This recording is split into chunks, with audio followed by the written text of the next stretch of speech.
Rekor. Saya tinggalkan Susi Bohai untuk menuju ke sebuah kelompok dangdut lainnya. Caca Romeo sudah eksis selama lebih dari 10 tahun menghibur warga di sekitar Tanjung Priok, Jakarta Utara sampai ke beberapa wilayah di luar kota Jakarta. Kelompok ini didirikan oleh sosok yang akrab dipanggil Babe Caca, seorang bekas penata rambut yang memilih mengelola grup dangdut koplo sebagai sumber penghidupannya sejak tahun 2001. Kalau Babe Caca Romeo, iya itu jadi manajer penyanyi ini udah berapa lama? Sekitar 15 tahun. 15 tahun.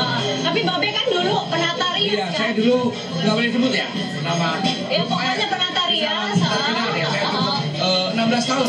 16 tahun. Terus apa yang membuat Babe akhirnya malah manage grup dangdut begitu? Sebenarnya saya nggak ya, cuma saya punya anak. Kebetulan dia sempat sekolah nyanyi, sekolah musik, jadi ya sekalian deh. Tapi dari awal begitu ya, sejak 12 tahun bikin grup gitu ya, memang genre-nya udah memang saya dangdut koplo gitu. Sebenarnya kalau kita mesti kembali ke dangdut yang lalu, nggak laku, Mbak. Nggak laku mah dangdut yang lalu tuh. Dangdutnya siapa sih? Dangdutnya siapa tuh kalau dangdut yang lalu? Jadi kalau yang lama kan, kalau yang sudah punya nama nggak apa-apa, Mbak. Kalau kita masih di kampung-kampung ada yang di gang-gang. Ya kita berusaha, Mbak. Kita tuh dari dangdut yang biasa, akhirnya kita mulai beatnya naik sampai sekarang. Itu kita dari dari yang sempat juga ikut vulgar, Mbak. Karena permintaan dari yang ngajar. Untuk kesini sininya saya udah nggak mau, Mbak. Karena dulu pernah sevulgar apa sih kalau Mbak bilang masalah pakaian gitu. Pakaian apa? Kebuka sekali gitu? Nggak kebuka, pokoknya goyangannya? Ya, iya pakaian ya. Tapi saya tuh cuma mau turutin yang permintaan yang ngajar. Nah udah kesini sini saya udah nggak mau, Mbak. Jadi ya alhamdulillah ya kayak sekarang batasannya cukup seperti ini. Kalau goyang saya nggak bisa atur, Mbak. Oh, bukannya Anda sebagai manajer yang mengatur? Iya, masalah ketukan gendang apa kita bantu. Tapi kan masing-masing ada yang bisa goyang, ada yang enggak. Nah, kedua kita nggak bisa kontrol. Kalau musiknya enak, mereka nggak bisa kontrol. Mbak Ima, ada batasan nggak misalnya kalau ada orang yang mau kasih saweran begitu ya, tapi dia mau pegang-pegang begitu? Ya, itu perlu tuh. Jadi kalau itu bikin disiplin, namanya orang nyawer kan kadang-kadang lagi mabok. Jadi kalau orang mabok kan itu udah sadar, kan nggak sadar. Terus baliknya dibisikin aja. Kalau nyawer yang sopan, Anda sopan tapi pun sopan. Tapi kan dia lagi mabuk, gimana tuh ya bisikinnya? Dibisikin, sopan. Ngerti dia kan? Oh, oke. Kalau nggak ngerti kan ada keamanan. Oh iya. Nah, kalau Mbak Eva pernah nggak ada pengalaman yang tidak mengenakan gitu loh kan, namanya juga penyanyi ditonton banyak orang gitu depan publik siapapun ya. Tadi kalau dilihat di panggung aja bisa aja orang naik mau ikut joget kan. Ada sih suka dukanya, sukanya ya kita happy, dukanya gitu kalau ada yang nyawer ya suka iseng gitu naruh di mana dan mana ya itu tergantung kitanya, kita bisa mencegahnya gitu loh. Jadi ada etikanya. Kalau kita dia nyawer ini, kalau kitanya diam aja mungkin dia keterlaluan kan, tapi kalau kita mencegah dengan sendirinya begitu mungkin dia akan sadar sendiri gitu loh, dengan bisikan omongan maaf ya mas ya yang sopan, nah gitu. Kalau jadi manajer grup gitu ya, gimana sih sekarang? Lagi banyak order atau lagi sedang atau gimana nih sekarang? Ya alhamdulillah sih lumayan. Nah, lumayan tuh berapa? Lumayan tuh kalau ukurannya sebulan berapa kali manggung? Nggak tentu ya, seperti kayak nanti kita bulan 11 ini, bulan 11 ini ya. Tanggal 2, tanggal 3 ada 2, tanggal 4 ada 2, tanggal 5 7, 8 10, 11. Wah padat ya? 17, 2, 18. Waduh, apa sampai ya? Januari Januari ya?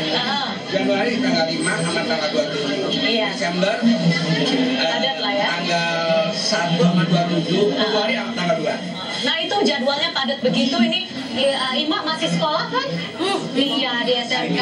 Terus bukannya masih sekolah juga kan? Udah lulus. Nah Ima berarti masih sekolah gimana tuh? Jadwalnya padat begitu boleh dong izin?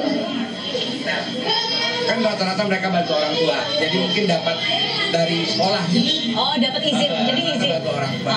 Jadi rata-rata ini kan sekarang hari sekolah ya sebenarnya, berarti Ima izin gitu. lagi libur? Oh begitu. Meliburkan diri. Tapi Bang Caca, gimana sih rekrut gitu ya? Teman-teman tuh ada polanya tidak? Ada standarnya nggak kayak? Jadi begini, kalau saya sih pertama disiplin. Nah kebetulan kan kita ya, kalau biasa, jadi penyanyi itu jam 9 udah ngumpul.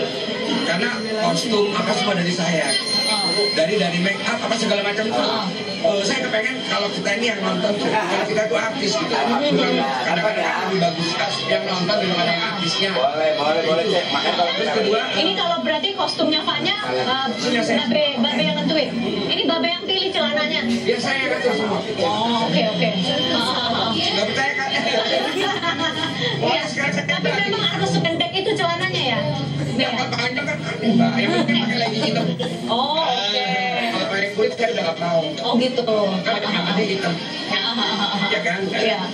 Lebih nutup lah ya, gitu ya. Pokoknya saya mau tanya mbak, sopan tetap seksi. Oke. Kalau dangdut nggak seksi nggak bisa mbak. Coba pakai gedomer-gedomer. Berarti kalau udah milik dangdut koplo karena memang pasarnya di situ ya. Iya. Kalau main dangdut yang lama nggak ada Sebenarnya kan kita lagu-lagu yang lama yang dibikin koplo. Sebenarnya sih menurut saya. Tapi ada tokoh dangdut Indonesia yang nggak mau loh lagunya dinyanyikan koplo begitu. Tapi saya minta maaf loh sebelumnya ya, minta maaf. Minta maaf sama siapa? Ini minta maaf. Jadi loh, kalau jadi saya yang punya lagu. Kalau saya nih, kan kalau dimutarin sekarang kan gak ada yang denger mbak. Kayak lagu ada maka segala macam yang dulu, gitu maaf ya kalau disebut. Nah di koplo kan dikenal lagi. Dapat oh ya tidak mbak bener ya sih, bener kan? Itu aja. Saya minta maaf sebelumnya ya kalau maklum soal saya undangan jadi kalau salah minta maaf. Oke. Takut dicekal ya? Kalau artis dicekal nggak apa-apa, langsung ketemu saya langsung masuk penjara. Oh gitu ya. Ini kan dari muda sudah nyanyi dangdut begitu ya, udah mentas, udah enak cari duit sendiri gitu ya. Nah ke depan mau jadi apa begitu? Apakah ini udah profesi yang Ima pilih? Tidak, ini kan tapi hanya sekedar hobi untuk nggak menyanyi aja kan, masih mengikuti pelajaran juga sambil membiayai sekolah sendiri kan, tanpa bantuan orang tua. Jadi di mana sekarang Ima? Di SMK dekat rumah, dekat swasta. Kalau mau lulus, cita-cita saya pramugari. Oke, masih on track ya. Tadi Ima bilang mau jadi pramugari gitu ya. Berarti ini cuma menjadi batu loncatan lah ya. Berapa lama lagi mau nyanyi gitu? Ya cuma buat ini doang, hobi doang sih. Nyanyi kan buat hobi doang. Jadi nggak mungkin selamanya kan jadi penyanyi gitu. Sekarang tujuan Ima mah buat emang sekolah kan, masih sekolah juga buat cita-cita Ima. Mau jadi pramugari, jadi nggak selamanya jadi. Nah kalau Mbak Eva bagaimana? Apa nih kedepannya kira-kira emang sudah memilih jalurnya akan jadi penyanyi dangdut terus? Aku pengen kedepannya bisa dangdut, tapi kan kalau penyanyi itu ada masanya Mbak. Jadi terkadang dia di atas, ada juga terkadang dia di bawah gitu. Ada masanya. Tapi aku pengen kedepannya bagus, lebih baik lagi. Dan lebih baiknya tuh apa-apa tetap di jalur ini atau mau ganti profesi? Ya mungkin aku lebih enak di dangdut dulu gitu loh. Mungkin kedepannya nggak tahu deh ya. Mbak Caca Romeo, Mbak Eva, Mbak Ima udah banyak. Terima kasih banyak ya. Selamat bertugas lagi menghibur. Iya.